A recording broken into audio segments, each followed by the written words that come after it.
তোমার ভয় লাগে না? না, আমার ভয় নাই, আমার মৃত্যুর কোনো ভয় নেই। ঘরেও যদি মরতে হয় বাইরেও মরি। টিভি বা পুলিশের আর্মিদের কাছে বলবো যে গুলি কর, আমাকে গুলি কর। বাবা, আজকে যে তুমি এই আন্দোলনে এসেছো, কেন এসেছো? কেন আমি আন্দোলনের বিচার পেতে আসছি। কার বিচার যেতে?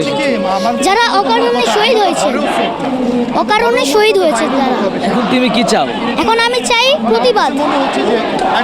আর আরেকটা চাই যে হাসিনা যেন এই প্রধানমন্ত্রীর চেয়ার থেকে সরে যায় এবং মিজানুর রহমান আজাদ যেন বসে যায়।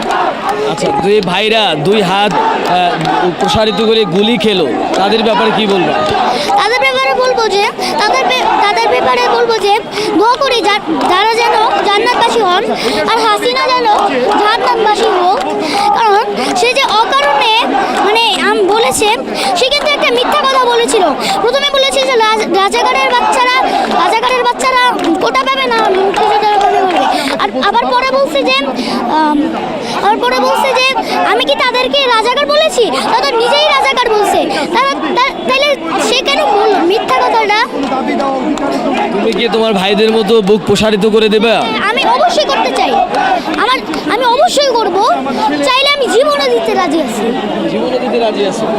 তাহলে আজকের এই আন্দোলনে কাকে নিয়ে এসেছো? আমার বাবাকে নিয়ে এসেছি। বাবার সাথে এসেছো? বাবা তোমাকে এখানে নিয়ে এসেছে? হ্যাঁ। তোমার ভয় লাগে না? না, আমার ভয় নাই, আমার মৃত্যুর কোনো ভয় নেই। কেন ভয় নাই? কারণ যেই ভাইয়েরা আমাদের ভবিষ্যৎ চিনে, ভবিষ্যৎ ইয়া করে যে শহীদ হয়েছেন, তাদের জন্য আমরাও জীবন দিতে পারি না। আমি যতদিন আমার এই পর্যন্ত